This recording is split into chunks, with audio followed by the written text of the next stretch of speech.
नमस्कार दोस्तों, RC global academy में आपका स्वागत है। आज हम लोग जानेंगे मौसम तथा जलवायु में अंतर। मौसम जो होते हैं किसी स्थान के विशेष समय के वायुमंडलीय दशाओं जैसे तापमान, वर्षा, पवन को मौसम कहते हैं। जलवायु किसी स्थान की लंबी अवधि के मौसम की दशाओं की औसत अवस्था को जलवायु कहते हैं। यानी जो जलवायु होता है वो लंबे समय के लिए होता है। जैसे अगर गर्मी है तो पूरा 3 महीना 4 महीने तक गर्मी पड़ेगी, ठंडी आएगी तो भी 2-3 महीने तक रहेगी, 4 महीने तक।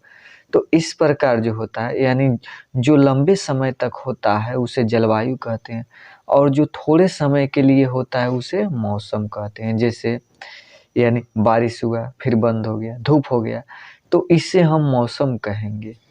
फिर इसमें दूसरा जो अंतर है कि मौसम समय समय पर बदलता रहता है, यानी कब बारिश हो जाए कब धूप हो जाए, तो इस प्रकार मौसम बदलता रहता है।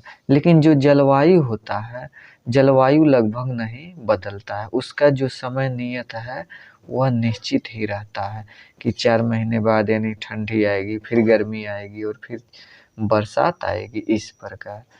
फिर जो मौसम होते हैं वे एक ही स्थान पर मौसम कई प्रकार का हो सकता है एक ही स्थान पर, लेकिन जो जलवायु होता है एक ही स्थान पर एक ही प्रकार का होता है। चौथा जो है अंतर, यानी मौसम की अवधि कुछ घंटों से लेकर कुछ दिनों की होती है और जलवायु की दशाएं वर्ष भर में लगभग प्रतीत होती है, यानी तुरंत नहीं मालूम चलता है। फिर मौसम का अनुमान कुछ घंटे पहले लगाया जा सकता है कि जैसे अगर बादल यानी छा गए आसमान में तो बोलेंगे कि बारिश आने की संभावना है। लेकिन जलवायु में क्या होता है, जलवायु की केवल संभावनाएं व्यक्त की जा सकती हैं।